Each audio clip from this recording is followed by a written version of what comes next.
All right, welcome everybody. We will be diving into the text, going through the highlights. I read it earlier today.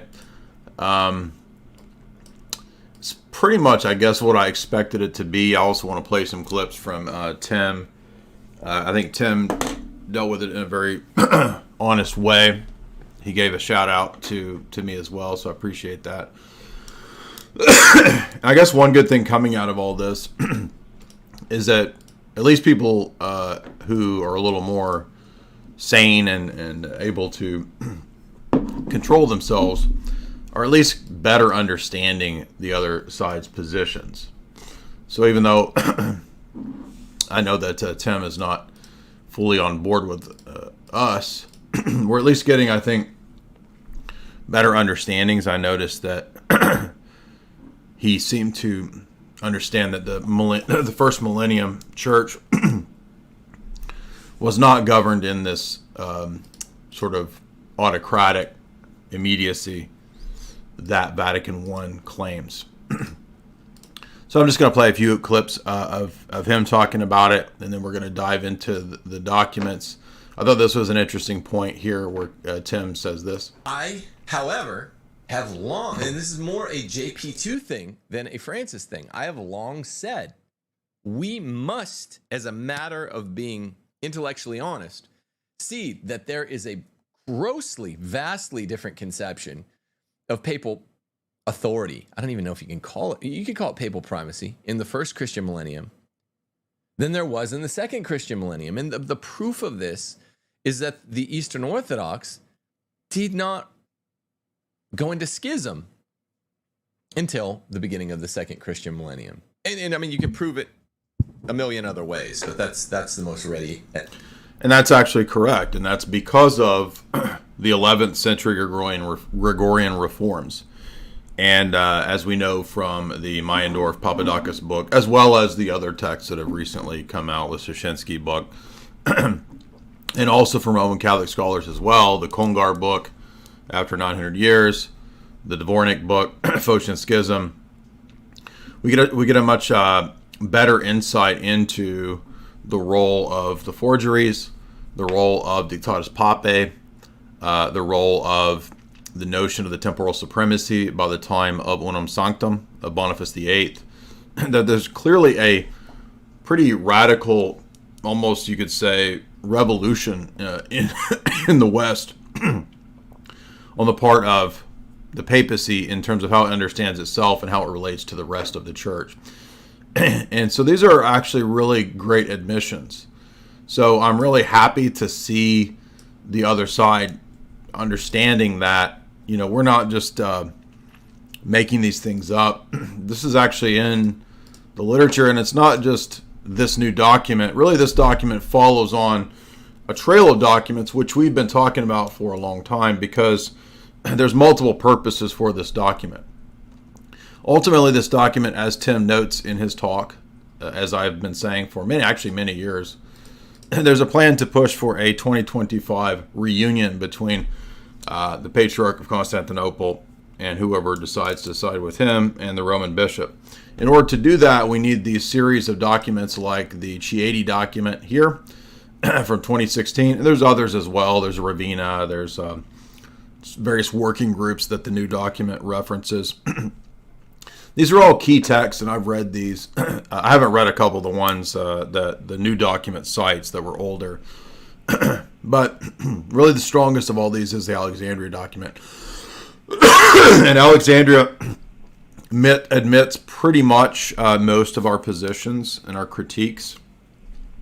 And I think, you know, what we called out when Alexandria came out last year, when we did multiple podcasts, myself, Snag, David Erhan, we kind of called out the question, the next logical step of the question, which would be, okay, well, if this is the case, then the hurdle will be Vatican I. And it's fascinating to me that the new document really kind of takes that up as its focus. How can we revise, reword, and reinterpret Vatican I? And that's, I kid you not, that's literally the proposal of the document. So, on the one hand, I believe there's a geopolitical end goal here in this text. It is the reunion that we've been talking about for so many years. You can go back to the podcast I was doing 6, 7, 8 years ago about this topic, where I said they were going to try to plan an ecumenist reunion. Next year, of course, is the reunion of the Council of Nicaea. That's precisely why they want to do it. There were some really good articles up on an Orthodox website from the last few years detailing this plan as well. Orthodox Union of Orthodox Journalists. I think they got raided because they were based in Ukraine, so I'm not even sure if their site is up and available anymore. But they had multiple really well-written articles kind of detailing the geopolitical plans of the reunion. Separate from that website, I had heard this from some pretty high-level sources and whispers of people that I know who were talking about this. So I have kind of multiple confirmations as to why I thought this was coming. And, of course, here we are. So, on the one hand, there's the geopolitical sort of subversion element of it. However, what's surprising is a lot of the honesty in these documents. It's really kind of astounding the level to which they're conceding things. I would have never dreamed the concessions would be at this level. Now, when I say that, a lot of people then think I'm saying that, okay, now it's time to reunite with Rome. No. Problem is that it's not ultimately about true theology. These are, again, ultimately, unfortunately, motivated by geopolitical reasons. And we know that that's because the West is really behind the power structure in the West, the power block of the Atlantis power block elite. They have been behind ecumenism from the get-go at the turn of the last century. And it's a project that they put tremendous amounts of money and power and influence into to really turn these churches into forms of American soft power. And we saw the height of that at the Cold War. Of course, the most important, there's many books that deal with this from an academic standpoint. The most important of which is, of course, the David Wimhoff book about Time and Life magazine and John Courtney Murray and Vatican II. But even mainline intelligence books cover this as well. Anyway, that's not the topic today. That's just kind of vindicating the point that we've been saying. Tim actually gives some props for that, because I told him this like a year and a half ago. Now, what does this mean? Well, setting aside the geopolitical stuff, even I'm kind of surprised at the amount of admissions here. And I guess they felt like this was really the only way to do it, because if we're going to have all these admissions, then the next logical step, as we said, would be that we'd have to explain Vatican I. And that really becomes the locus of the debate of this paper. A large portion of the paper is devoted to, again, a revisionist understanding of Vatican I, reinterpreting it.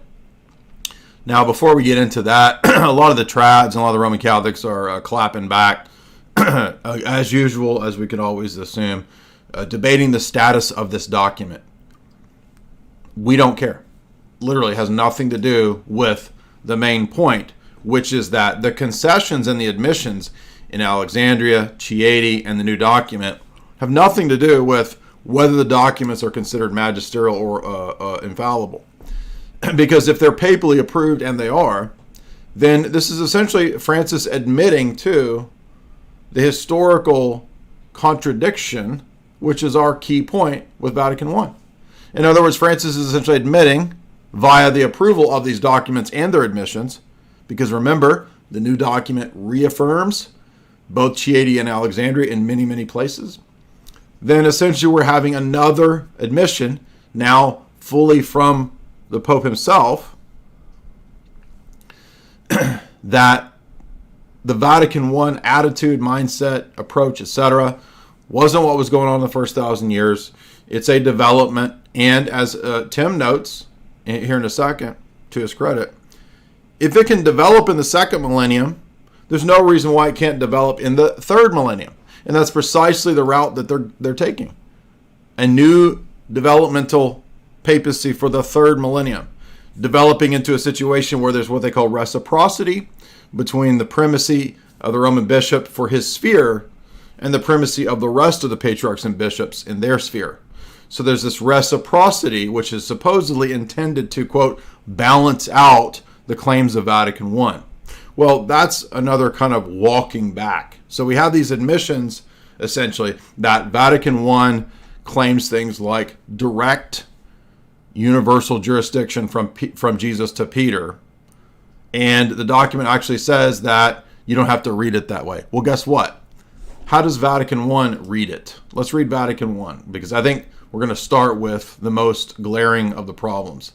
I think this one is one of the strongest that I saw in the document. There's many places that are pretty wild. But let's read Vatican I first. On the institution of the apostolic primacy in Peter. We teach and declare that according to the gospel evidence, the primacy of jurisdiction over the entire church was immediate and direct upon the apostle Peter by Jesus himself. It was made to him alone, to whom the Lord called Cephas. And based on his confession, you are the Christ, the Son of God, he said, blessed are you, Simon Bar-Jonah. Thus it was conferred. That's directly from Vatican I. What does the new document say? As this is one of the ecumenical statements has noted, the direct divine jurisdiction need not be taken to imply that the universal primacy as a permanent institution was directly founded by Jesus during his life on earth to Peter. Nor does this term mean that the universal primate is the source of the church, as if the church's salvation had to be channeled through him. Directly the opposite of what Unum Sanctum says, where it says very clearly that to be saved, you must be in communion with the Roman bishop. Of course, Cantate Domino repeats that same idea at the Council of Florence. Rather, he is the sign of the visible koinonia, communion, that God wills for the church and the instrument through which unity and diversity is realized. It is a universal primate, thus envisaged within a collegiality of the bishops and the koinonia of the whole church, that the qualification of divine, like jure divino, from divine law, can be applied. Now that's quoting one of these ecumenical statements. So the Roman Catholics are going to say, well, that doesn't mean they accept it. They're just quoting the objection. While the 1991 Roman Catholic response to this expressed reservations about this understanding. The CDF, Congregation for the Doctrine of the Faith, that's the successor to the Holy Office of the Inquisition, if you don't know, used similar formulation in 1998.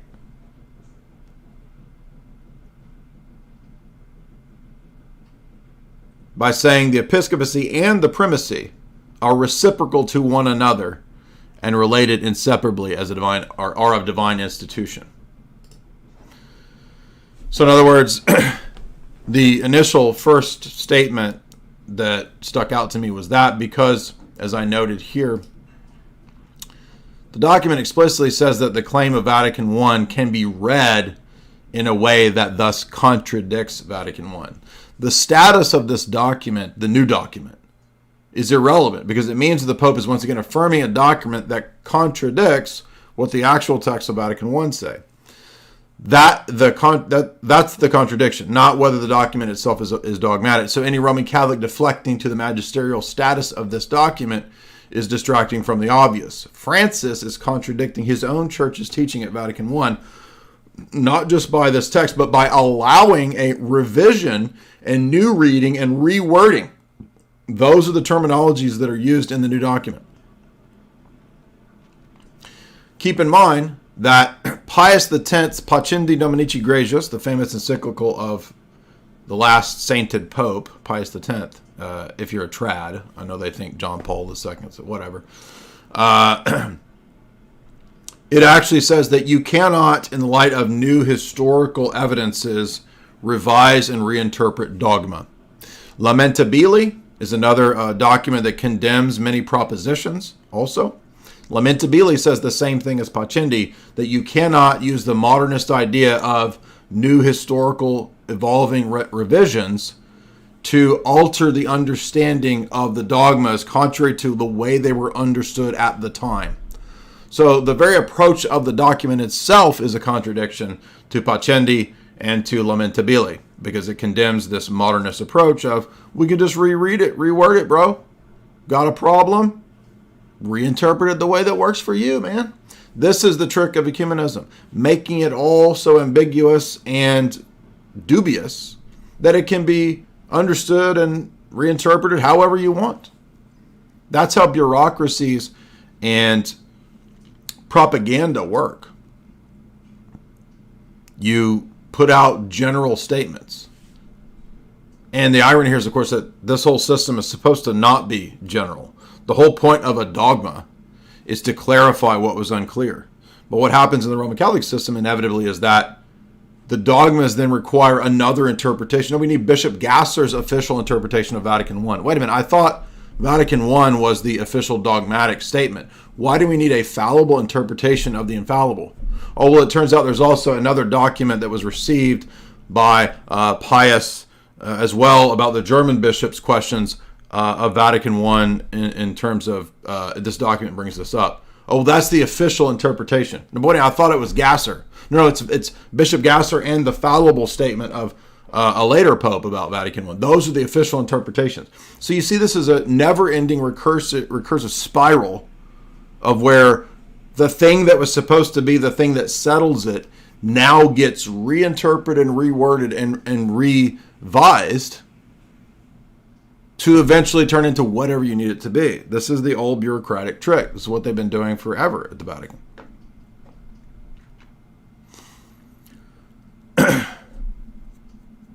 And the whole point of the document, let's keep this in mind, because somebody was saying, oh, well, this is just like a collection of debate bros arguments. So basically the Vatican just wanted to publish a collection of arguments. No, that's not what the purpose of the document. The purpose of this document is to analyze the critiques and figure out a new way to reword and reread Vatican I.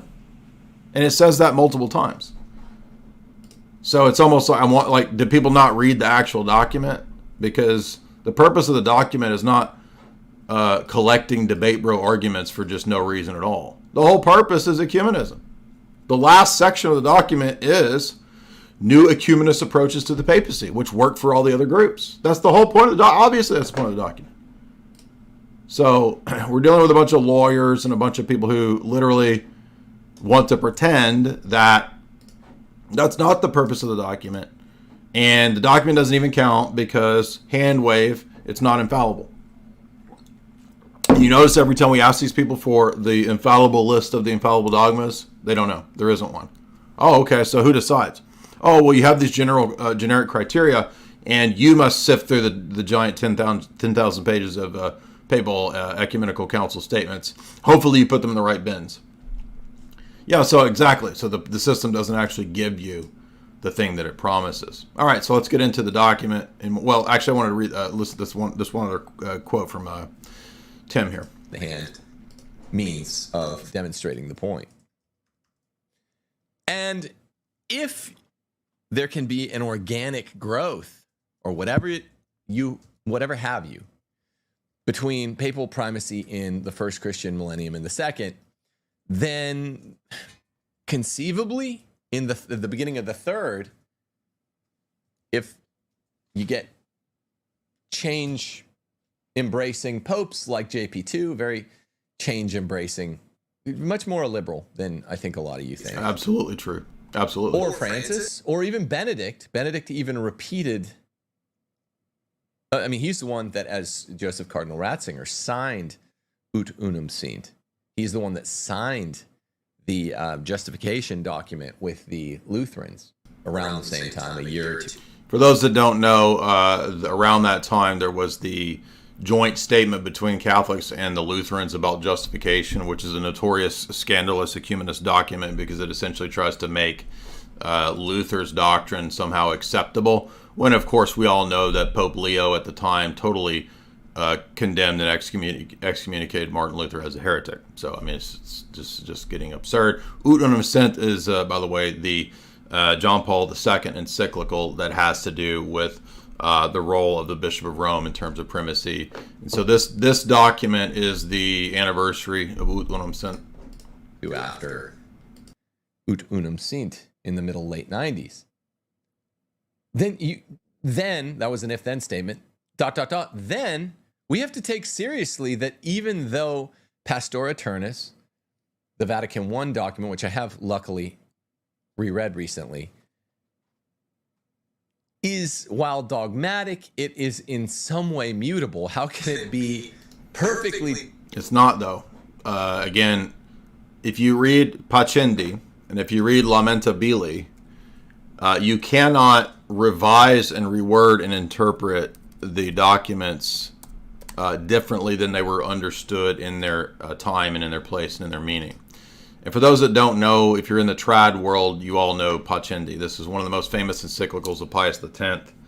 Again, for trads, he's like the last, sainted pope, because most trad cats are not big fans of John Paul II. The whole point of this document is to point out that dogmas do not evolve. The meaning does not evolve. The condemnation of the modernists in this document is precisely the condemnation of the idea that we can have a evolving religious experience that allows us to go back and reinterpret the text and the dogmas contrary to the way that they were understood at the time. And the whole document goes through the methods, the presuppositions of the modernists, their view of dogma being able to be revised and changed and to be mutable, even to the point of the magisterium of the church being revisable and mutable, changeable. And the whole document essentially condemns them as heretics. It's very famous. Every trad knows this document. Now, on top of that, there's also Lamentabili.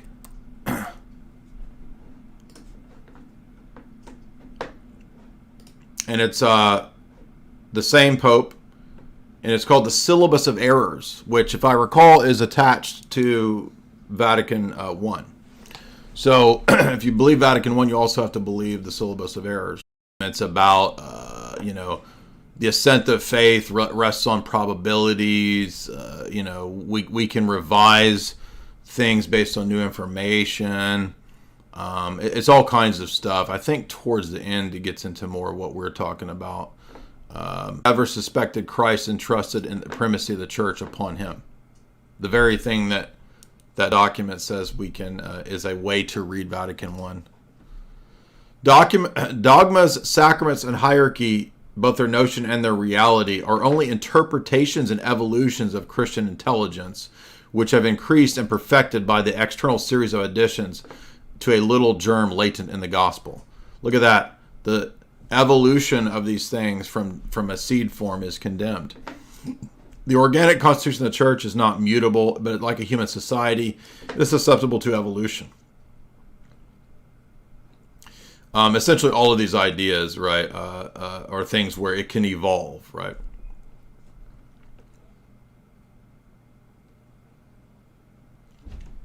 The church must reconcile herself to modern scientific progress, condemned. Scientific progress demands that the doctrines of God and creation be readjusted, condemned. Again, pretty much all Roman Catholics, post Novus Ordo, believe about half of the things that are condemned in Lamentabili. So you can go read this for yourself. Of course, they're never going to read it. They don't read this stuff. So those are key points to keep in mind for when the Roman Catholics say, well, the meaning and the sense of these texts and the wording can be revised. We're going to get to the actual text here in a second. Dogmatic in a crystallized form, if it represented new dogmatic teaching on papal primacy itself that was not operative in the first Christian millennium, when the tetrarchy was really the way. Now, people will say tetrarchy was, the 5 C's. He means pentarchy. I don't know where 600 years. I don't know why he's calling it tetrarchy. He means pentarchy.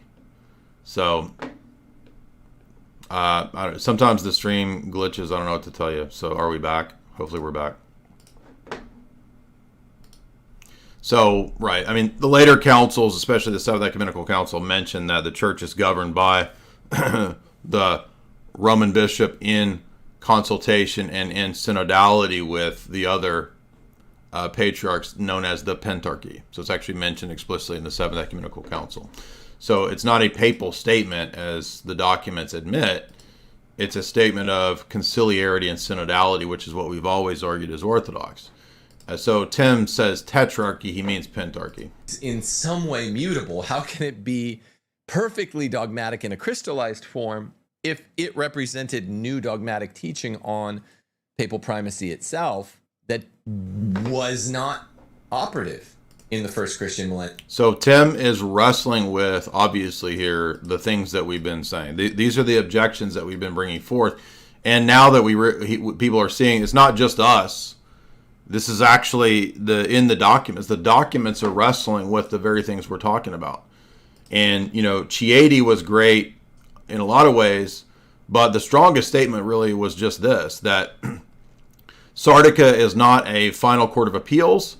It is a retrial, and the Roman bishop doesn't conduct the retrial. Then we've got the statement that other major sees were also appealed to, and that the Bishop of Rome did not exercise canonical authority over the churches of the East. This is restated in the new papal document. So we have a double affirmation of this point. Now, the Roman Catholics were coping last week with this one by saying, oh, well, you see, he had that power for the first millennium. He just didn't exercise it. Oh, he didn't exercise it. Wait a minute. So you can't roll out all your examples of him exercising it if he didn't exercise it. Okay, so Clement goes out the door. Formula of Hermesis goes out the door. The misuse of the canons of Sardica goes out the door. Celestine at Ephesus goes out the door. You understand? You can't have both of those things. You can't have a potential universal role that's never exercised and then turn around and say, here's all my examples of the Pope operating with universal supreme jurisdiction. Obviously, those things can't both be true. It's either one or the other. And by the way, if he had it and never used it, how absurd is that he's not doing the very duty for which supposedly he's created? Right? The Roman bishop has this authority and this power to universally have jurisdiction and solve disputes, but he just sits back and doesn't do anything for 1,000 years.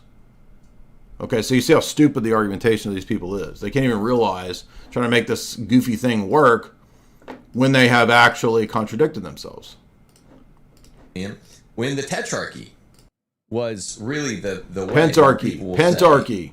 Tetrarchy was, the 5 C's was mainly the first 500 or 600 years, but it was operative until we didn't even have a college of cardinals until a little before the first Christian millennium ended.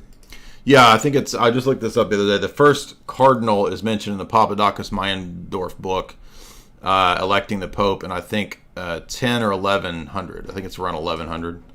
Like 1104, 1004 or 1104. I can't remember exactly, but it's in the Papadakis Meyendorff book. So these are all preliminary thoughts, and I'm just peppering you with, I don't think this is straight up Francis foolishness. JP2's fingerprints are all over it also, and I don't trust him Yeah, but it's not just foolishness of John Paul II and foolishness of Francis. It's actual historical issues that way beyond just Francis and others have been admitted. Now, again, it's not just the Chieti document with this great admission at the bottom here. It's last year's amazing Alexandria document, which deals with the second millennium. It deals with the Barlium. It deals with the uncreated energies, basically admitting most of our positions, not everything, but many of our positions. It admits the usage of the forgeries. It admits all the stuff you always hear us complaining about, which, by the way, is essentially Rome kind of saying, okay, yeah, you guys have a great point here. Now, with all of that in mind, the question then becomes, what about Vatican I? Well, that's the key point here. That's the big stumbling block here.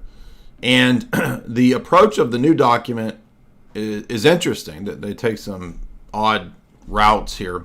One of the routes they take is to say Vatican I was one-sided. And when we get Vatican II, it's an attempt to sort of even out this one-sidedness by bringing back the notion of collegiality and synodality. And I mean, again, that's kind of, I guess, an understandable approach. But the problem is that this whole document is not even, it's almost like it's an admission of the contradiction. And the approach is, let's figure out ways to revise and reword it. That's the problem.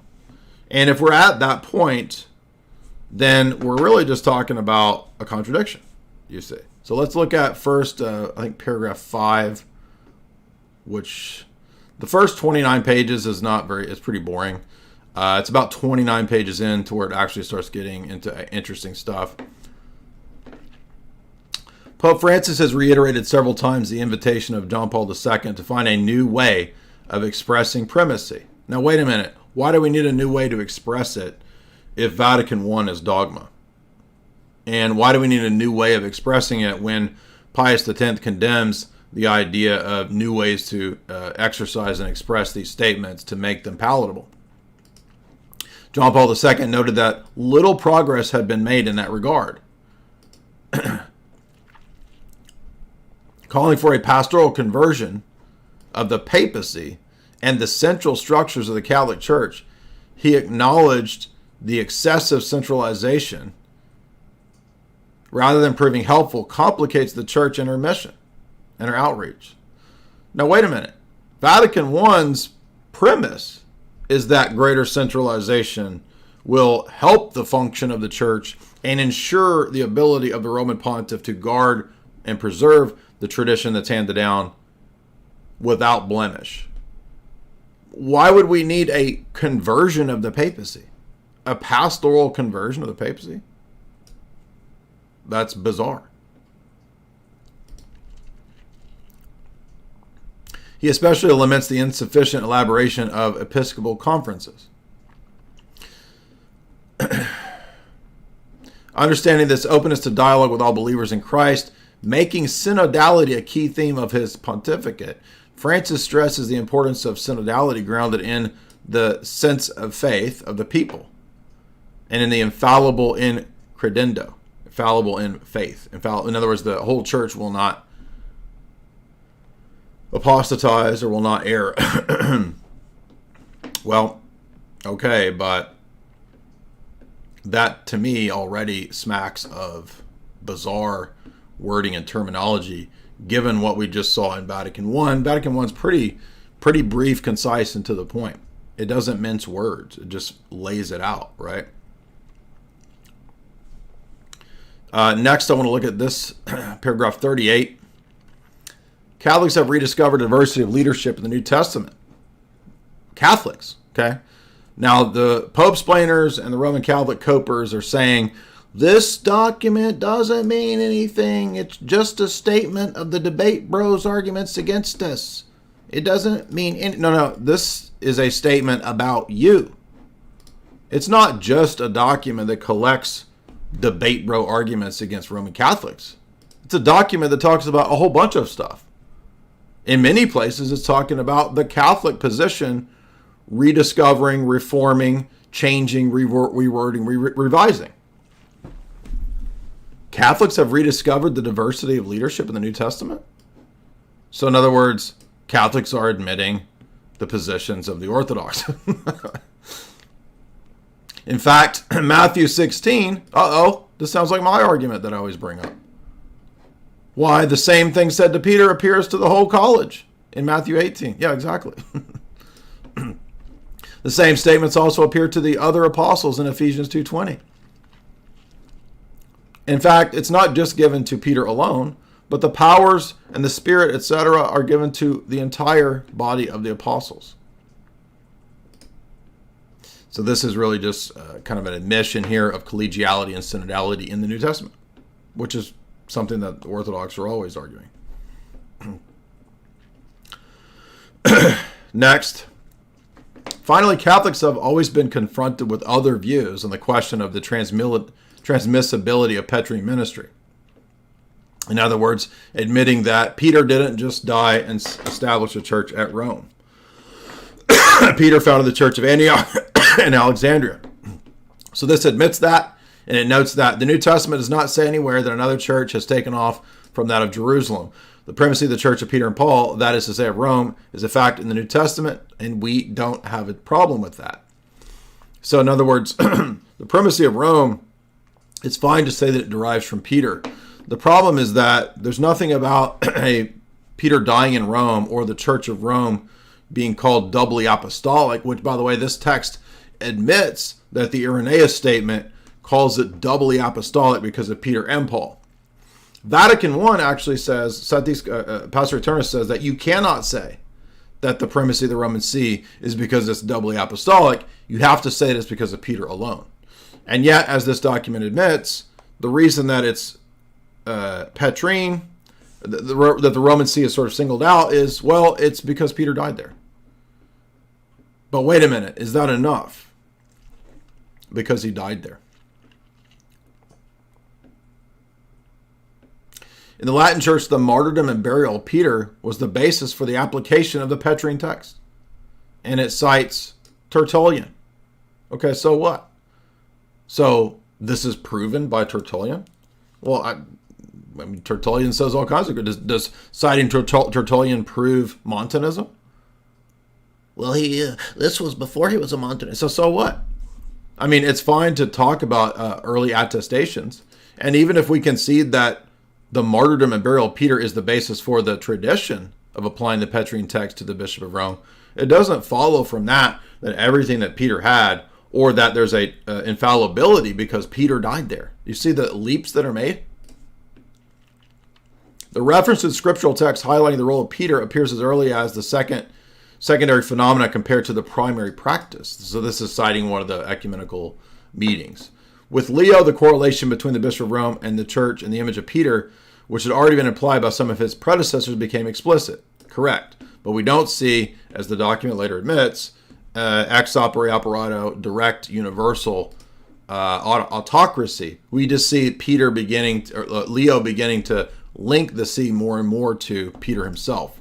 That's the point of this admission here, and that's fine. We wouldn't even have a problem with this as Orthodox.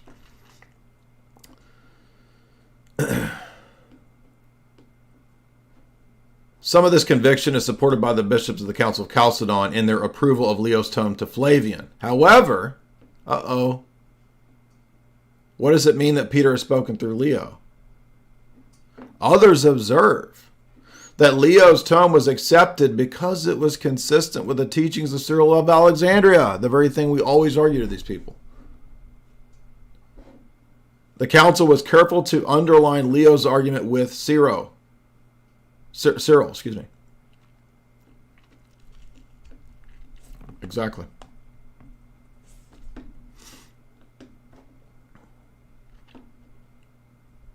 All right, next, 45. Oh, wait, I just read that one.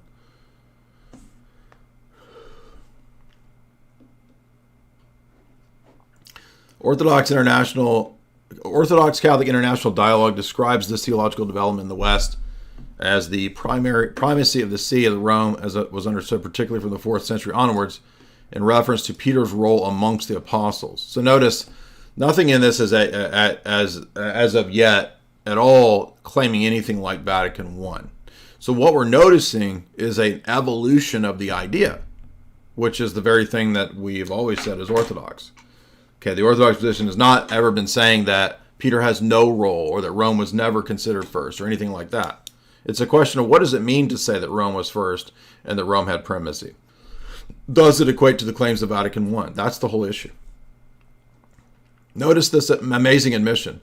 The primacy of the Bishop of Rome among the bishops was gradually interpreted as a prerogative that was his because of his successorship to Peter, the first of the apostles. This understanding was not adopted in the East, which had different interpretations.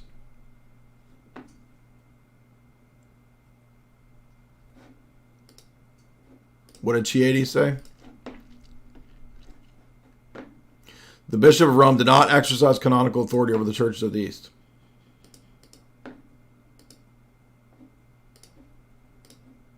So this cancels out their attempts at using their bad examples from the first 5 centuries in Ephesus and all of that to prove the very thing that these documents are admitting isn't there.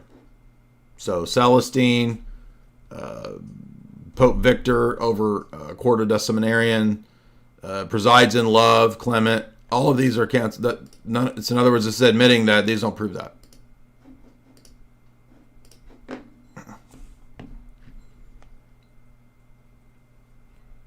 All right, next is 49.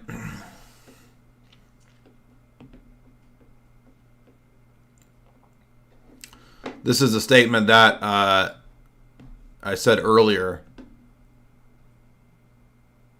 Is the power conferred upon Peter direct from Christ?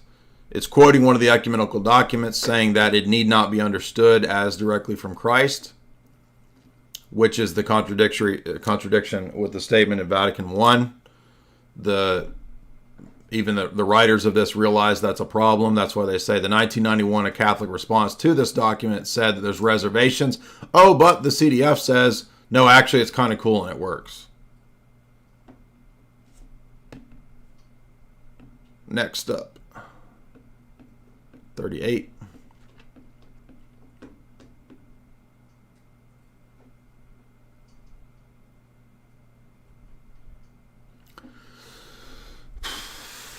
One must further pose the question of whether and to what degree the Roman Catholic Church fundamentally sees a possibility of a form of communion for non-Catholic churches with the Pope. I mean, imagine saying this and not knowing about unum sanctum. I mean, this is just like kind of crazy. Unum sanctum is the 1302 definition of the one holy Catholic Roman Catholic Apostolic Church and what's necessary to be saved. Of course, this document doesn't just teach that. Quote, furthermore, we declare, we proclaim, we define that it is absolutely necessary for salvation that every human creature be subject to the Roman pontiff. Clear as day. I mean, at least the medieval papacy didn't mince words and engage in all this bureaucratic ambiguity. At least they were clear in what they said. But now we're at the point where, in all of this historical revision crap, we can actually just say, let's find a way, a new type of union that allows for people outside of the church, explicitly rejecting many of the doctrines of the Roman Catholic Church, to be in communion. How do we do that? Well, we figure out a way in which the essence of the Petrine ministry is preserved, and we just kind of redefine it to where you can have like a 50% papacy, a 40% papacy. Oh, we're in communion with 80% papacy over here in our church. Protestants, they're like 30%. Literally, that's what this... So this document is intended explicitly to explore the many ways that they might find degrees of communion with the Pope to heal the wounds of the church. In other words, it is no longer a question of being inside or outside the church, whereas in Vatican I, for example, you are excommunicated and damned if you reject the Vatican I definitions of the papacy. Clear as day. In the Council of Trent, if you reject any of the teachings of the Council of Trent and its anathemas, you are excommunicated and damned. But now, that was a historical reality that could be revised to where there's degrees of communion that we can find in terms of new unions with the Roman See. This is ridiculous. And obviously the document is intended to do this. The whole purpose of the document is to find a new way to make Vatican I work. That's why the next gigantic chunk of the document is about figuring out how to understand and reword Vatican I. But notice, this is a pretty amazing admission here. We need to figure out a new way to find communion for non-Catholics with Peter that are other than the canonical forms of the Middle Ages.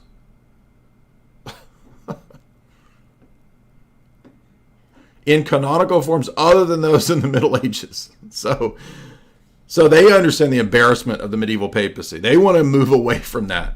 And they understand that the only way they're going to get all of these other people who don't accept this stuff to come into it is to reword it and revise it.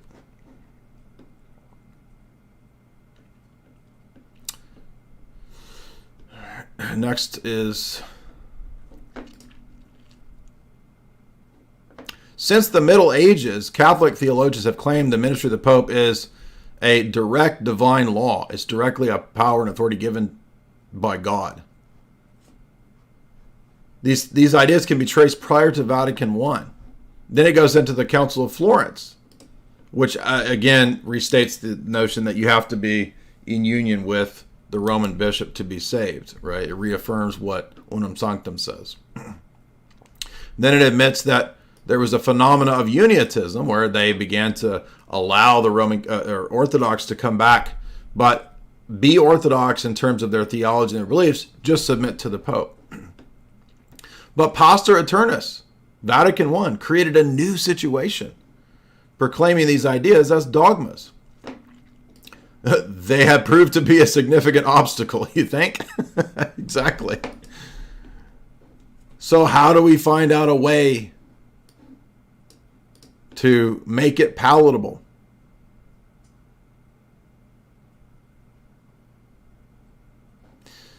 Well, Ratzinger says there is, with Scripture, a phenomena of relecture. So likewise, dogmas are not to be understood as isolated, but in a process of dogmatic historical relecture. This is development of doctrine within the history of the faith. That is, this is the insight of fundamental significance with Vatican I is obvious, and then it cites Casper. According to the Catholic view, such a reception, revision in other words, does not put into question the validity of the definitions, but the interpretations. So we're not going to get rid of Vatican I. We're going to reinterpret Vatican I. What a bunch of scammery. Just reinterpret it. I mean, this is essentially this is the point of bringing up the Uniates. Is like, just do what we did with the Uniates. Have whatever theology you want. Just submit to the Pope. Why would we want to do? We don't want to do that. Why would we want to do that? I mean, does this thing look like it actually works? It looks like a giant mess. And you want us to join in on this giant mess?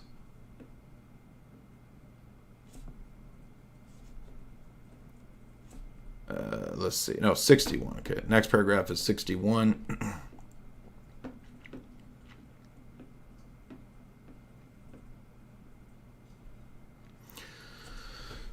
The reason I highlighted this is because now they're proposing a bunch of historical revision based on historical factors.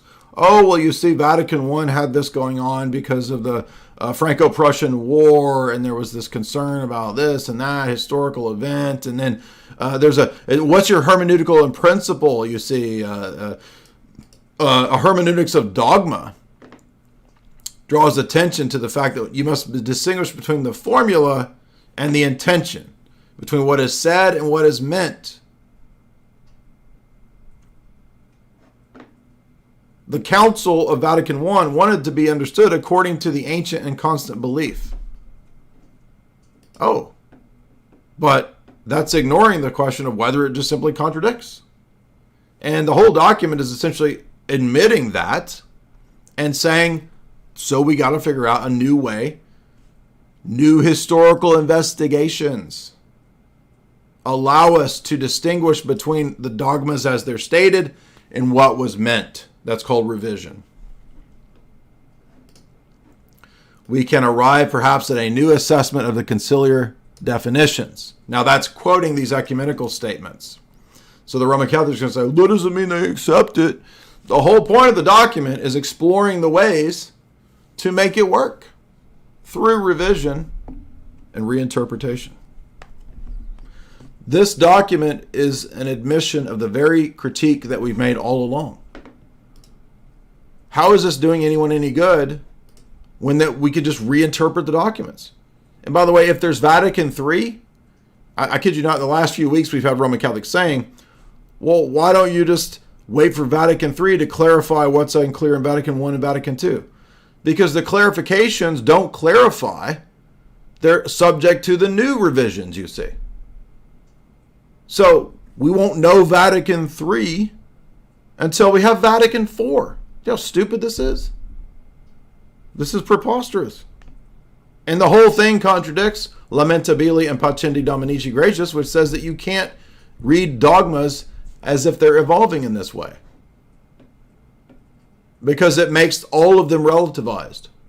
That means that Nicaea no longer means what Nicaea meant. And by the way, these idiots are consistent with that because they defend Nestorius now. Remember, what did Voice of Reason say? Oh, the ecumenical council's emphasis is not infallible. Emphasis is not infallible. We know now that Nestorius was not a heretic. No, you think that. We don't think that. Nestorius was a heretic. And so are you. Because you want everybody to accept this nonsense to make this stupid system work.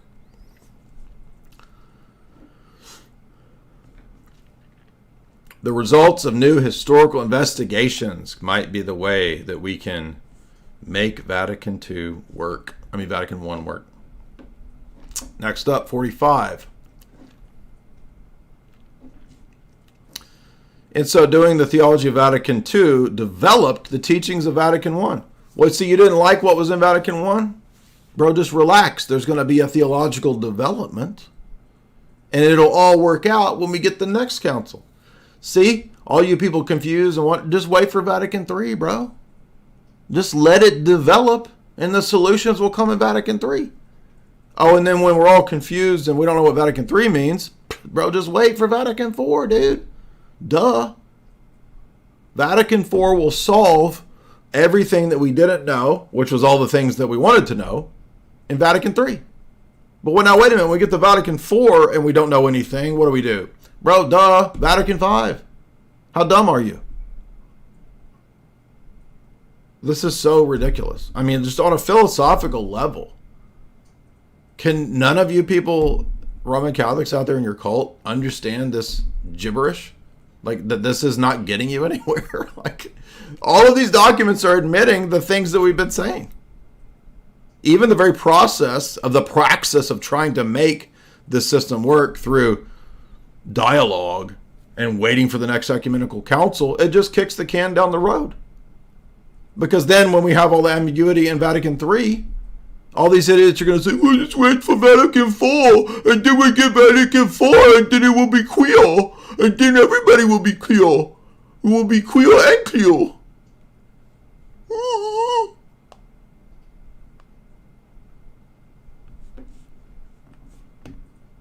Then we get Vatican V. Then we get Vatican VI.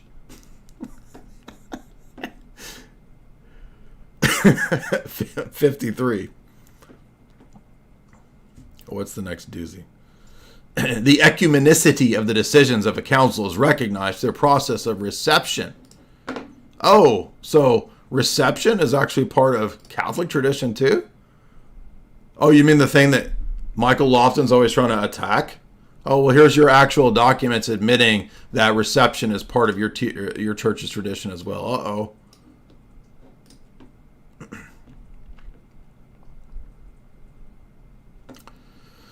(57)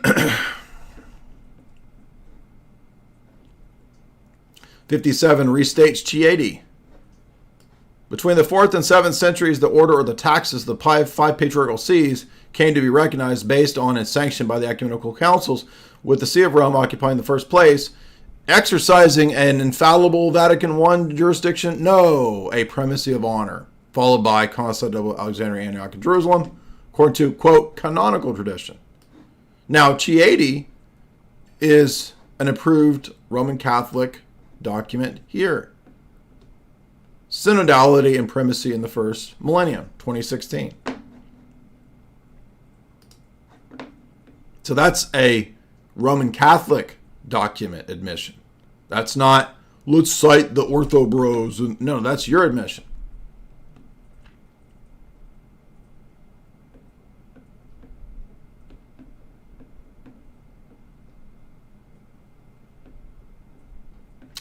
(66)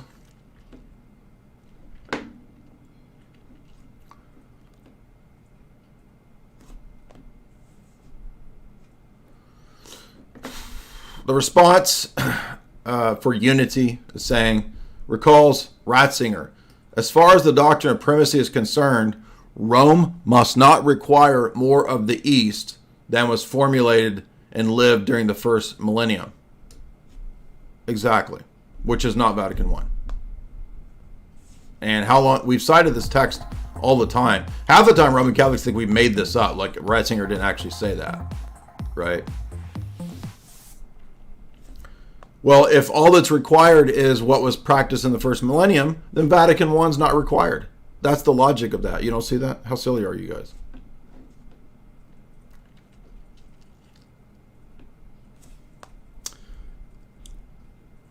'93. As noted in the Synodality and Primacy in the first millennium,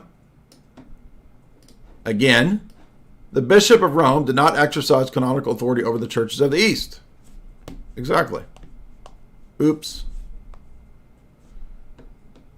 68.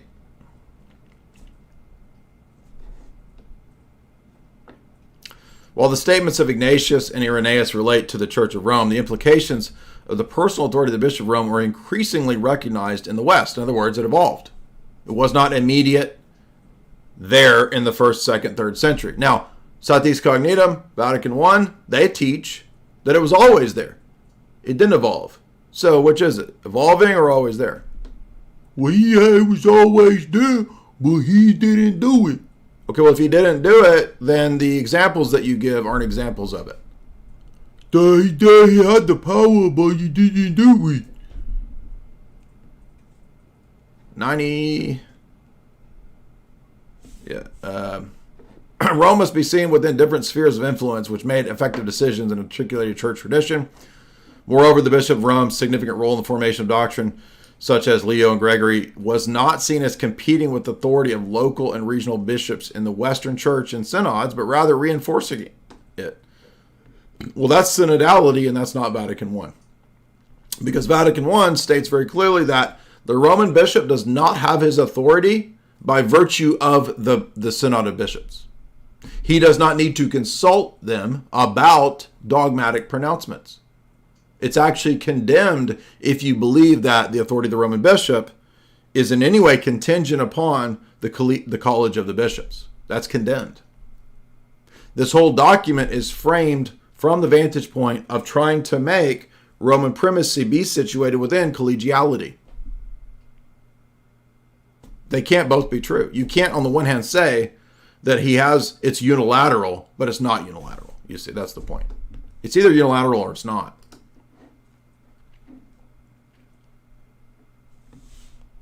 So this is admitting that there's synodality even in the West in these centuries, and not an autocracy. 96. In the East, the role of the bishops of Rome was clearly defined, less clearly defined, but grew in importance during the great doctrinal controversies. Yet the primacy was primarily conceived as a precedence. As such, Rome was constantly granted precedence ahead of sees such as Antioch and Alexandria, but was not primarily viewed in the East as possessing a special form of authority in all matters. Thus, the claim that the universal supremacy and jurisdiction of the Roman bishop, being known from the earliest days of the church by all, is not true.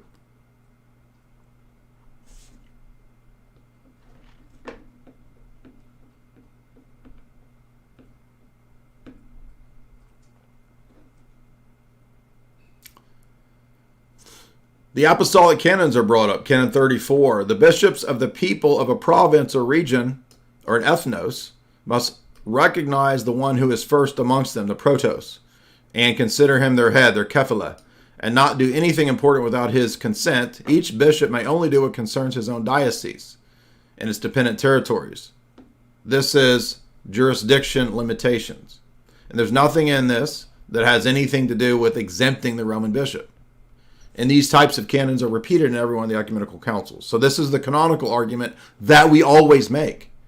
Have we not always made this canonical argument? Not just from this canon, but from many canons. Every ecumenical council has canons that don't make sense with Vatican I. This is this document admitting this argument.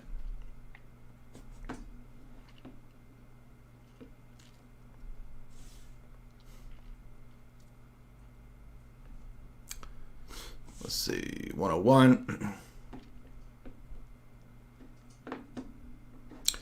This is also on Sardica, another admission from Sardica. The procedure of canonical appeals, the appellate structure, corresponds more to a final court. It's worth mentioning that this procedure corresponds more to a final court appeal to a court of cassation, since the retrial was conducted not by Rome, but by local bishops. Canon 3 of Sardica justifies the decision concerning the appeal procedure to the See of Rome on spiritual grounds. Thus, the document calls for a common reception of the Phocian Council as a starting point on ecumenical dialogue. In other words, yeah, we can begin this ecumenical dialogue about the canons of Sardica because they weren't a de facto appeal to a final court in Rome. That's why Chieti says that appeals were also done to other patriarchates. So it's not the Vatican I Pope. Appeals regarding disciplinary matters were also made to Constantinople and other sees. Such appeals were always treated in a synodical way, reaffirming Chieti.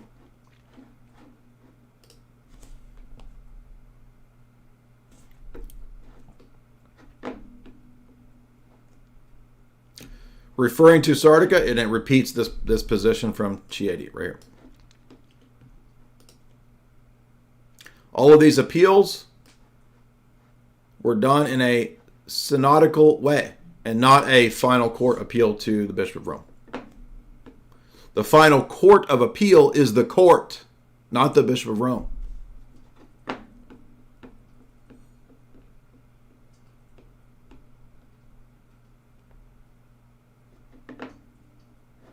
Chieti references the criteria for the reception of a council as ecumenical as described by the Seventh Ecumenical Council, namely the symphonia of the heads, plural, of the churches, and the cooperation of the Bishop of Rome and the agreement of the other patriarchs. That's synodality. That is not the doctrine of Vatican I. That is what Chieti is admitting. That's symphonia and synodality. That's why they're putting together these documents on what? Synodality. Synodality.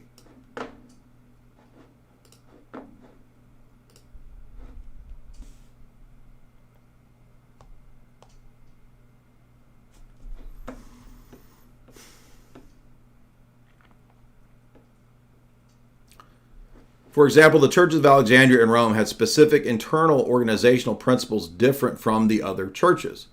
This is not necessarily a church dividing practice. Well, how come Vatican I damns anyone that doesn't accept Vatican I then?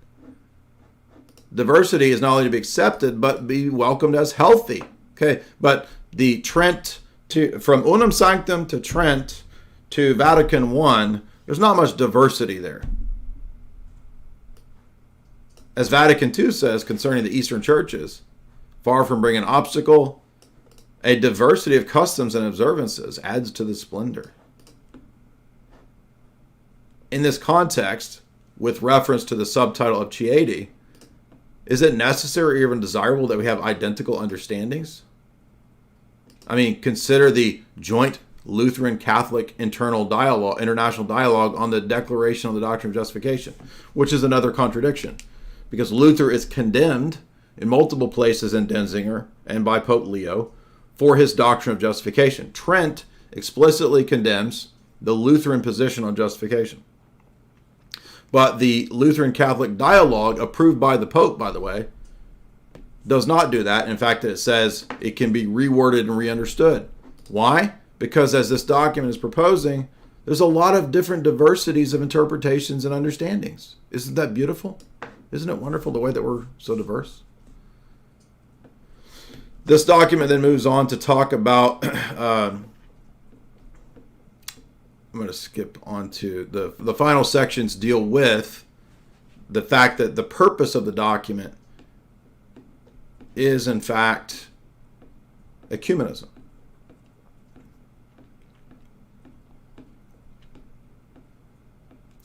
It's past let's see. So then it talks about different types of synodality, ad extra, ad intra, fellowship with the other people who don't accept the papacy. How can we figure that? Then it says working and praying together, which is a rejection of mortalium animos, which says that it's apostasy to have liturgical celebrations with other Christians. Doesn't even imagine the papacy going and praying and chanting with Buddhists. But it makes clear that the purpose of this document is ecumenism, to find a way to rediscover brotherhood, and as we saw, reword, revise, and reinterpret through new approaches, particularly the Petrine text and the really stumbling block difficulty of Vatican I.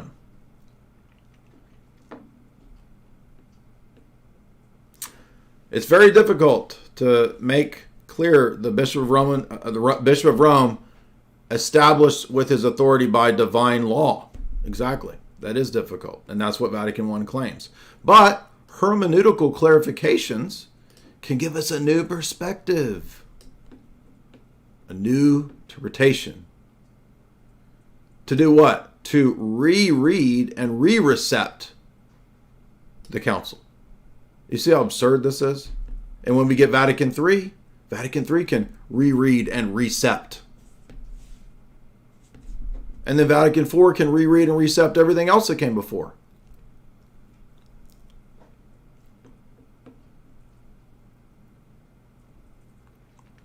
What's the purpose of all this?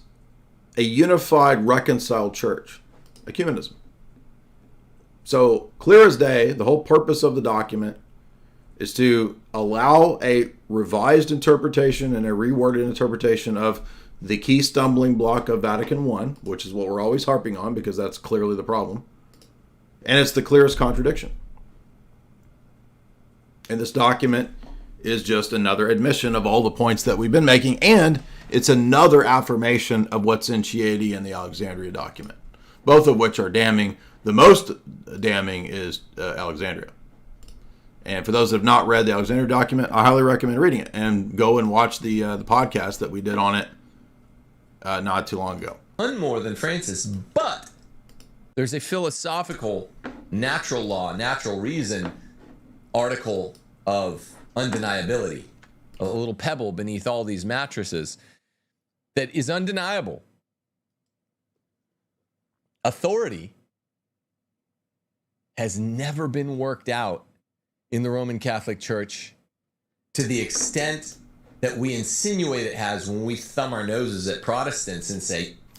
Now, what an amazing admission from Tim, that what's the underlying issue in all of this? We've never gotten a clear dogmatic statement in the Roman Catholic Church about authority. If that's true, then all of these selling points that we've heard from the pop apologists over the years are not good selling points. Because the very thing that it's trying to proffer, to offer, to sell, they're admitting is not there.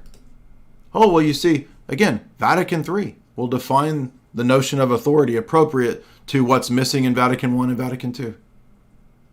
The purpose of Vatican I was, in fact, to define the authority, the jurisdiction, the primacy, the power,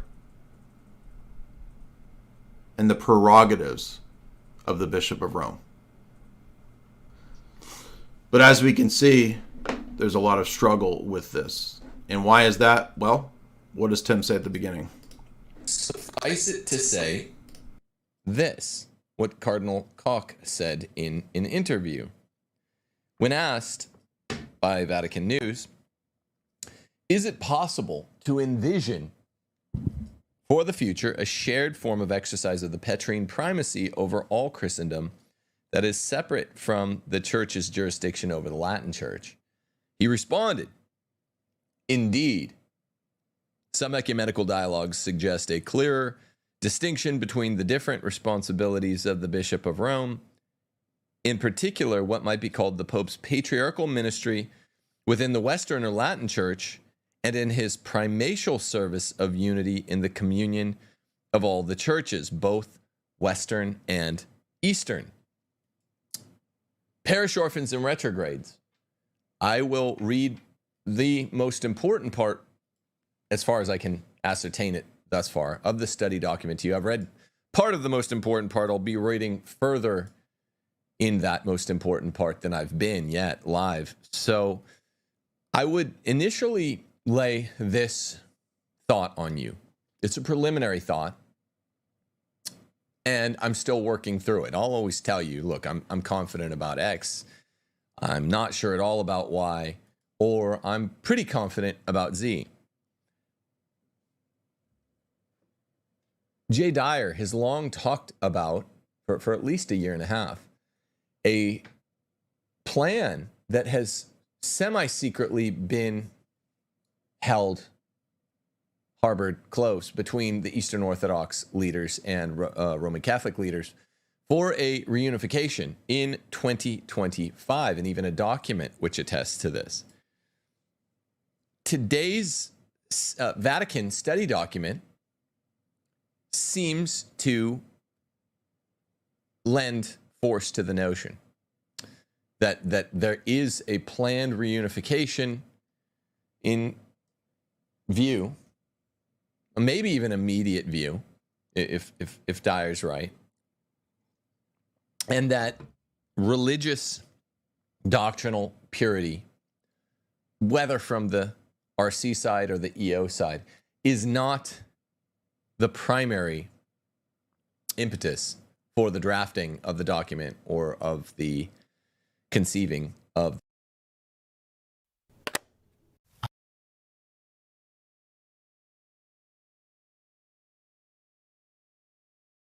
In the 4th century, Emperor Constantine ended persecutions against Christians and became a defender of the faith.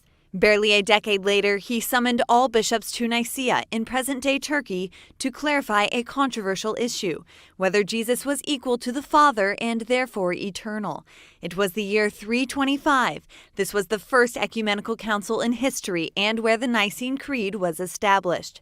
2025 will mark 1,700 years since that event, and there is already an ecumenical event on the table that will include Pope Francis and Patriarch Bartholomew. Told you, of course. The leader of the Orthodox Church. Bartholomew proposed to hold it in Nicaea, in present-day Turkey. The ruins of the first ecumenical synod are there. It is a significant event, and preparations have already begun. Initiatives are underway. Speeches are being prepared. Together, Patriarch Bartholomew and Pope Francis have made multiple ecumenical gestures. In 2014, when Pope Francis visited the Holy Land to commemorate the meeting of his predecessors, the idea of a great event to celebrate Nicaea began to take shape.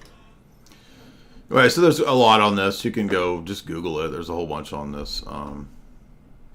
Now, it doesn't necessarily mean that this will occur. It just means that they're floating this and pushing this, right? So if they do continue to push this, really this will just cause a schism in the Orthodox Church to where, I don't know, like a percentage of libs who follow Bartholomew will run off to Francis. So maybe that'll happen. But they're gonna, what they usually do with this kind of stuff is they float the ideas and then they look to see how it tracks as to whether they'll continue to do it. Anyway, so, that's the essence of the document. If you've not read the ones that I mentioned today, if you really wanted to be studied on the issue, I highly recommend going and reading on it. The new document is linked in the show description. It's called the Primacy of the Roman Bishop. Let me go back to the beginning of it. Good grief. There we go. Bishop of Rome, Primacy and Synodality in the Ecumenical Dialogues and in the responses to the encyclical Ut Unum Sint. I highly recommend reading the Alexandria document here. Highly recommend reading the Chieti document. And to really get a clear position of what the traditional Roman Catholic view was, I highly recommend reading not just Unum Sanctum, but Pacendi Dominici Gratius, Lamentabili San, and Unum Sanctum. Those are all very relevant. We have a super chat from Noah said, does the toll houses occur prior to death or after death? Toll houses refer to the soul after death and the return to God in terms of leaving the body. Again, you should read the Seraphim Rose book on it. It's really good. Eugenia, $5. Thank you so much. Appreciate that. Snagglebee's $5. Jay, leave them alone. They're already dead. Well, I, again, appreciate Tim's honesty here. Can tell I think these guys are really, really wrestling with what's admitted in the documents and the status of. By the way, so Pastor Eternus is not the only thing in Vatican. Like, there's more to Vatican I than Pastor Eternus. That's just a section that's about the Pope, right? So there's also the statements in Satis Cognitum about the role of the papacy as well, which are maybe not is equal to Vatican I, but they're authoritative interpretations of the doctrine. So Satis Cognitum of Leo XIII also matters quite a bit as well. And also read Mortalium Animos, because it's one of the clearest contradictions that I can think of, where you have essentially in 1928 the condemnation of quote, Christian religious services, and how much worse would it be to have religious ceremonies with Muslims, Hindus, Jews, Buddhists, like Francis did 2 weeks ago. Ricky.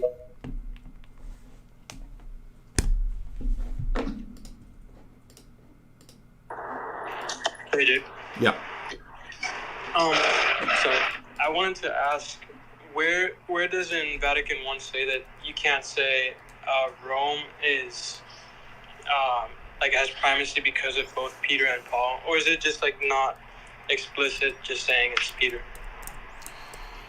It explicitly condemns the position that if you say that the Roman pontiff derives his power and his authority from Peter and Paul, that's an explicit statement. I think it's somewhere. Let me see.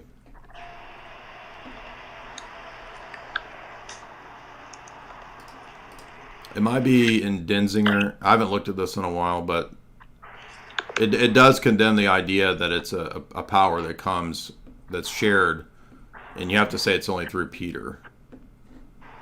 Let me see. It might be in Satis Cognitum. I'm not sure. I haven't looked at it in a long time. Yeah. Let me see. Another one of the good quotes from the Fourth Lateran Council.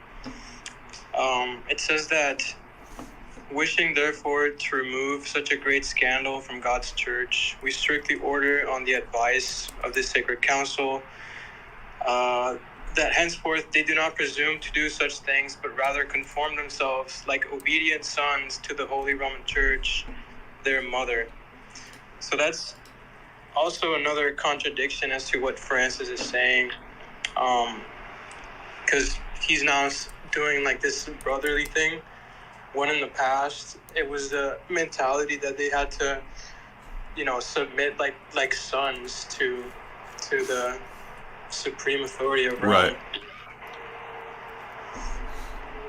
So just wanted to point that out. And another question that you did touch on about, that these are just the arguments that are being presented. So the main thing would be that, in the new document that just came out, the main thing would be that, this simply isn't the Vatican I church mindset anymore, right? That's basically the whole argument. Yeah. Okay.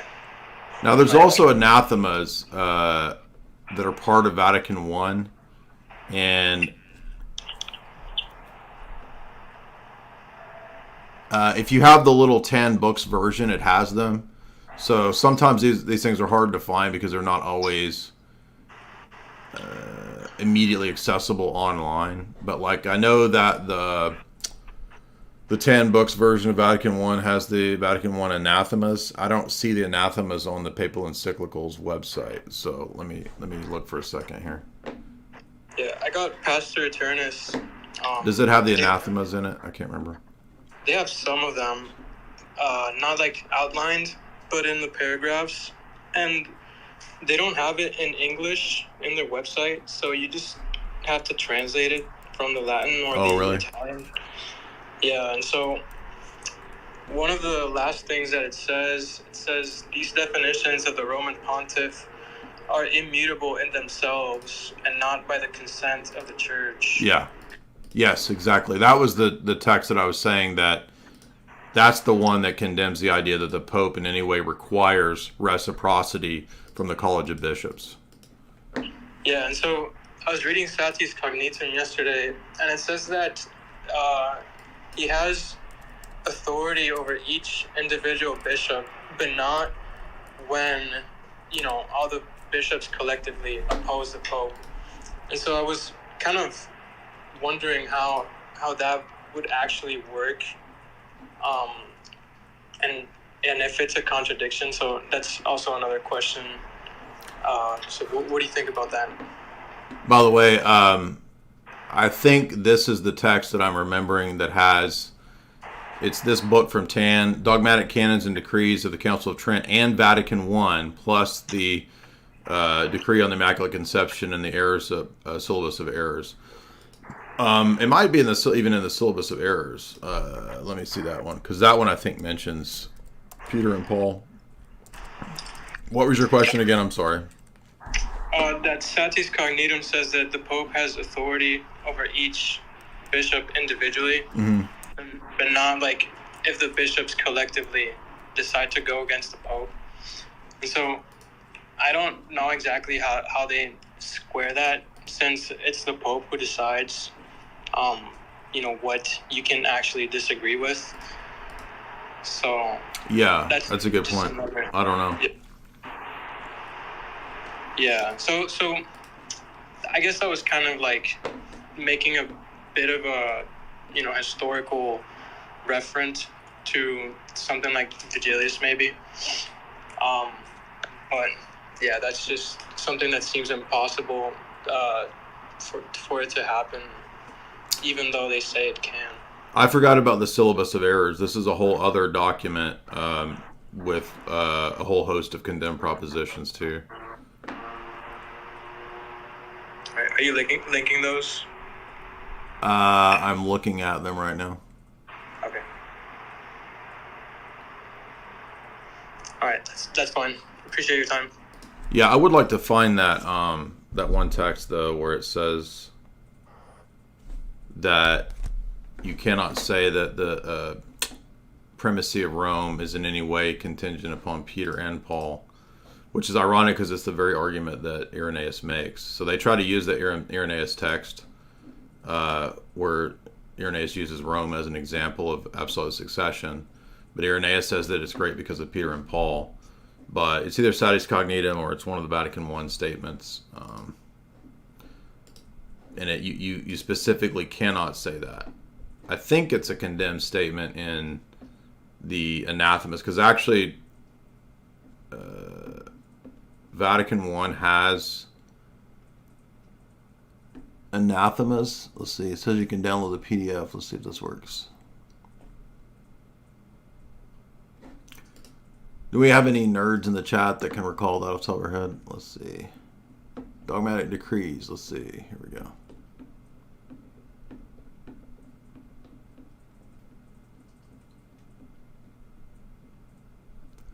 Decrees of the Vatican Council, pages 211 to 257.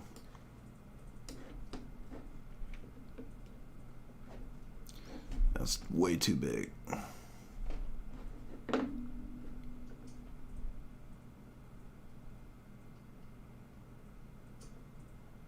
Okay, here is the beginning of Vatican I. Jesus promised to Peter directly by divine institution that he had full plenary power over the entire church. It is what is proven by like 3 classic passages And then here we go. Here's the canons. If anyone therefore shall say that Peter was not appointed prince of the apostles, let him be anathema. Okay, that's what the new document says.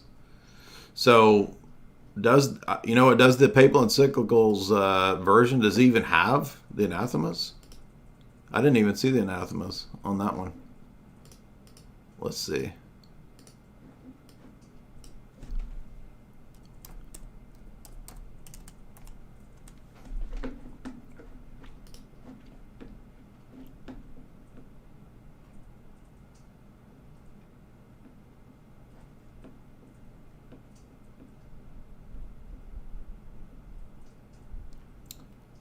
I don't. So this is laid out totally different from this one.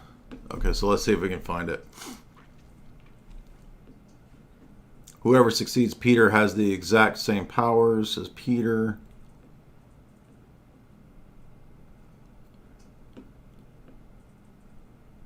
If anyone shall say that it is not by the institution of Christ, by divine right, that the perpetual successors to Peter have that universal primacy, let him be anathema.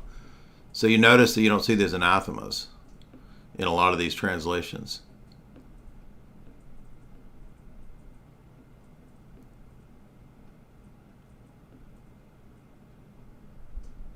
If anyone shall say that the Roman pontiff has the office merely of inspection and not full supreme power of jurisdiction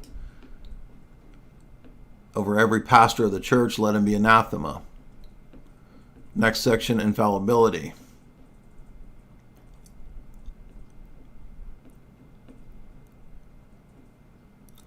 Finally, it restates the Council of Florence. The Roman pontiff is the vicar of Christ. Let's see.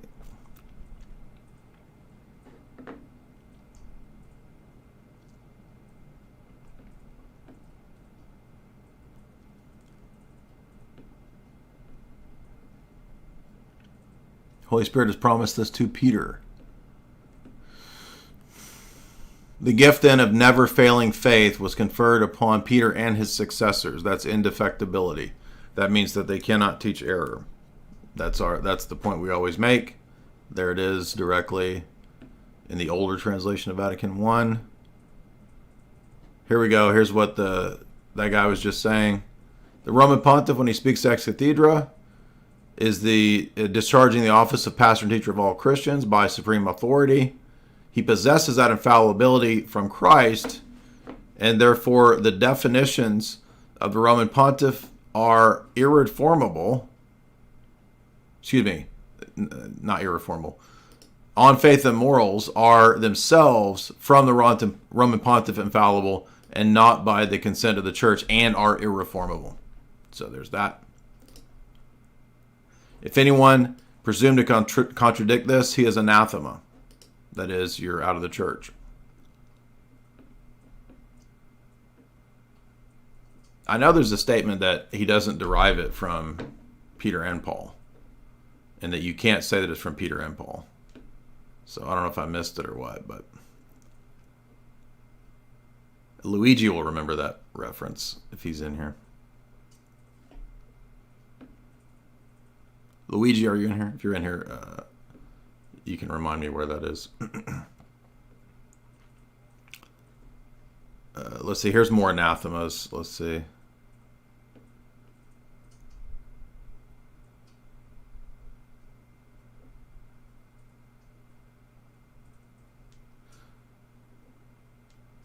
Okay, those are canons about creation and reason. That's not it.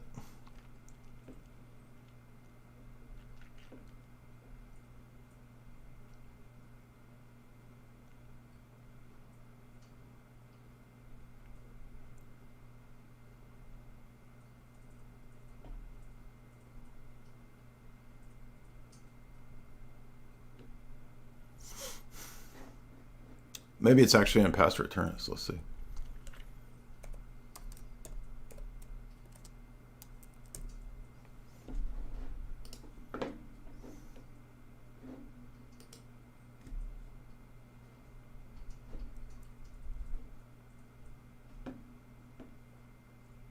I don't want the abridged version.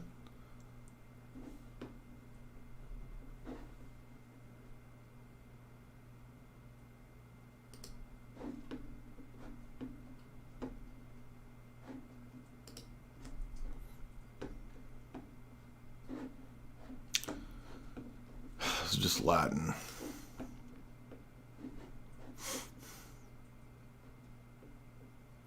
They don't make it very easy to find their documents. You know what I mean? It's like, why would this be easy to find if, you know, this is... Maybe they are embarrassed of Vatican I. They don't want people looking it up. Christian, what's up?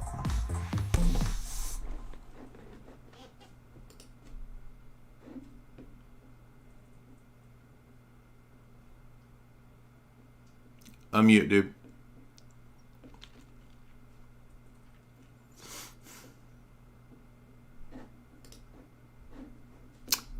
You gotta unmute, man. Are you there? Can't hear you. Or you dropped off. So it's open forum if anybody else wants to call in. Is it cutting out the live stream?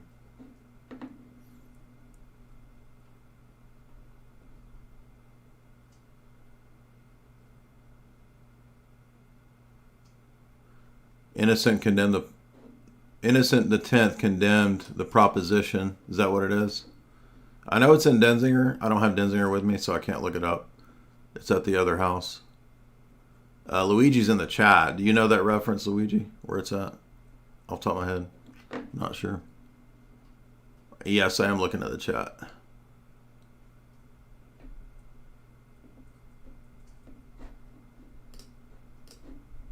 Did it cut out? I can't tell if you guys can see me or not. Maybe I should have looked up Denzinger. That's it.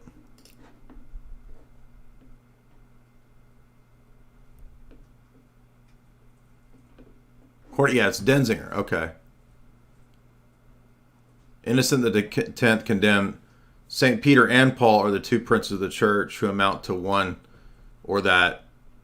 Pius X in the letter Ex Quo Nono Denzinger 1999. This is a renewal of an error condemned a long time ago by Innocent X, that Paul is to be considered the brotherly equal of Peter. There we go. Thank you. So Denzinger 1999, Denzinger 3555. These are considered to be heretical propositions. It's also restated, though, somewhere in the later... So it is Holy Office condemnation in Denzinger by Innocent X. But it's also restated somewhere else in relationship to... Because it reemerges as a question at the time of Vatican I. Here's somebody writing an article on it. Okay, so the statement in Trent that says it was to Peter alone that Jesus, after his resurrection, said, "Feed my sheep," that's stating that it's not Peter and Paul. And then session 4:3, directly to Peter. Session 4:4, directly to Peter. Denzinger 1091. And Denzinger 1091 again.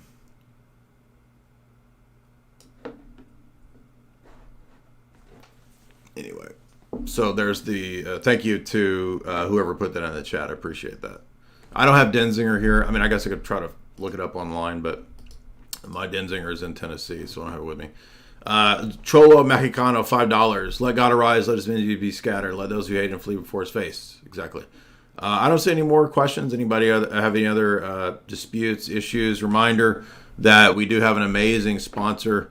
You guys, please support the show by heading over to chalk.com. I'm going to put you on something crazy real quick. Most of these Zoomer gym bros are consuming macro-guzzling synthetic dyes and synthetic sweeteners on the daily. They don't even know it. Goofy AF. There's nothing great about that. Do not listen any further unless you are an alpha or sigma male. This is important and there could be consequences. There's a new certified sigma male pre-workout powder for sigmas only. It is guaranteed to empower you to dominate your co-workers, fire your boss, aggressively gamble, or invade a small village. I'm not trying to be like a pope's planner, bro. I'm not a That's okay. I'm not worried. I'm not afraid of or worried about any objections. So you can make whatever objection you want. For sure. Yeah, no, we were kind of like going back and forth a little bit, like, because I'm looking at section 9, page 8 of the document, and it just seemed like some of my like Roman Catholic bros are basically saying like, hey, like, hold on. Can you tell me the paragraph where that one is? Yeah, for sure. Yeah, section 9, page 8 of the document from the like ChristianUnity.va document. I don't know if there's like different page numbers on different sites. Hold on. I'm going to it.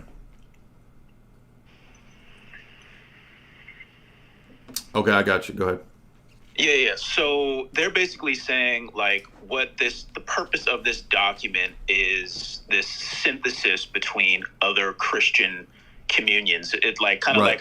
like I was saying, like the example that I used or the analogy, like if I was the head of some company or something that wanted to get a summation of all of like the alphabet people's incoherent like position, and then it's like, oh, okay, hey, well, we want to dialogue with those, we want to save those people, get them baptized. Let's summarize all of their arguments in an effort to, I don't know, somehow reunify down the road. But that doesn't necessarily mean that me, as the head of this organization that summarized or synthesized all of their incoherent arguments, are in agreement with their arguments or exactly what they're saying. So that's what I'm hearing from the Catholic side. So I mean, like, what do you think specifically about like section 9 here and exactly like as far as like the purpose of this document? Yeah, I mean, and to be fair, it does say that this is a, quote, harvesting of the fruits of the recent ecumenical dialogues. But harvesting of the fruits, the whole purpose of ecumenical dialogue is reunion. The very end of the document says that. So the document's saying that the purpose of this document is to find ways to reinterpret Vatican I because that's the chief problem. I mean, if it wasn't about that, then why does the document spend so much time on Vatican I, right? Because that's the chief problem. And then the document ends with talking about new ways to try to find new types of communion with non-Catholics. So, I mean, it's fine to say that this isn't dogma, and we're not saying that this is the official position of the Roman Catholic Church, but it doesn't really matter because, like I was pointing out, really, if Francis is affirming this, and it's not just this document, this is restating what's in Chieti and the Alexandria document. So it's like, this is the third time that we've had a statement. I mean, do you agree that Chieti and Alexandria are statements of the Roman Catholic Church or not? Yeah, no, absolutely. Yeah, I have no disagreement about those two documents. I think they concede quite a bit, but it seems like even if like what this, it seems like in like, I don't know, some Lutheran could have like basically pulled different quotes from what the Pope is saying and different things, and then the Vatican comes and puts all this together. So it doesn't, and I can't, I sound like really a lot like a Pope's planner, but like I can see how you can read this in such a way, whereas it's like to be helpful, the Vatican is going to summarize this in a way and put it together to be used in the future. And but it's not just a summary, it's also a bunch of admissions. I mean, if it was it's not just a summary of the debate bro arguments, right? Like I might say, I'm going to go and collect all the quote mines of the Protestants against the Orthodox. Okay. Yeah. I mean, that's not what this document, this document is not only that. It's partly that, but it's not only that. It's also saying, what are the ways that we can reword Vatican I? But from the perspective of whom, though? Like, because I can see what they're saying. Hold on. From the perspective of no one. In Roman Catholic theology, you can't reword Vatican I. How exactly? Yeah. How is that even in other words, the fact that that's even being discussed isn't even possible if you're a Roman Catholic. I don't disagree with you at all, but like it's still like from which perspective are we saying the only way we can reunify is if we reword Vatican I? It's not necessarily the Vatican like trying to come up with a way. Did you not? Did you read the document? I haven't read every single page of the Okay, document. so it quotes Ratzinger saying we mustn't require of the Orthodox anything more than what was the norm in the first 1,000 years. Yep.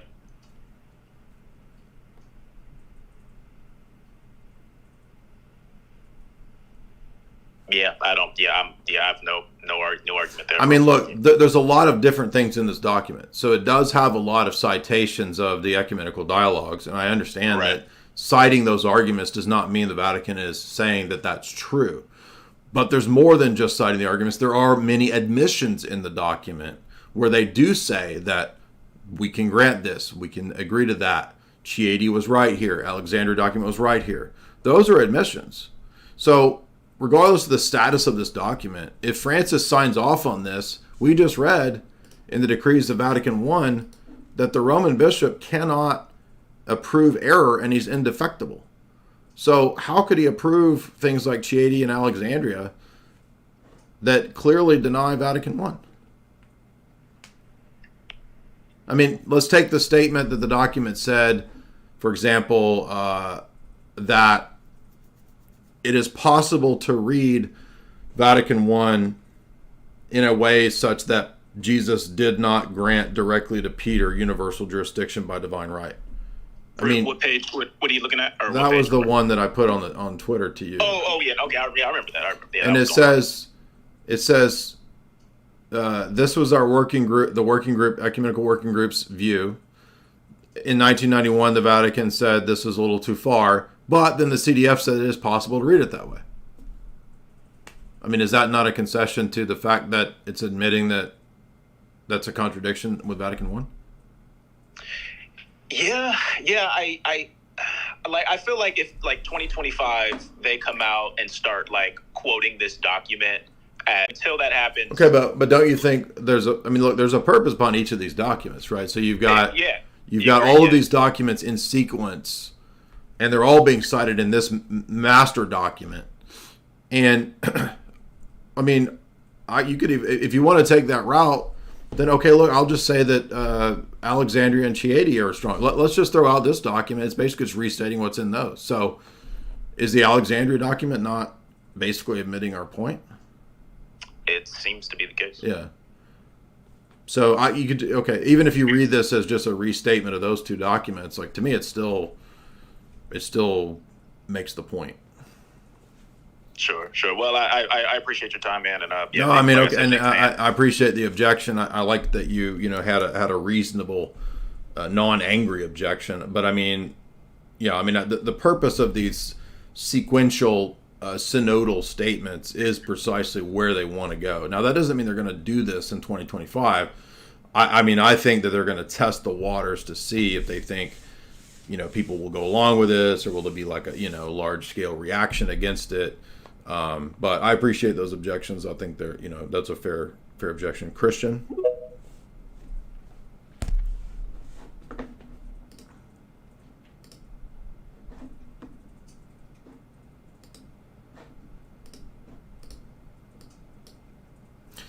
I mean, it's like that statement that Tim read from Cardinal Koch, right? When Cardinal Koch was explaining what this document's about, he says, yeah, it's a way to find an ecumenical settlement for Orthodox and non-Catholics to accept the papacy and still remain Orthodox and non-Catholic. I mean, Cardinal Koch says that's what this document's about. Well, he doesn't count, blah, blah, blah. Go ahead, man. You got to unmute. Christian, unmute. Hey, Jay, it's Christian. I think I appreciate you. I just want to send you my love.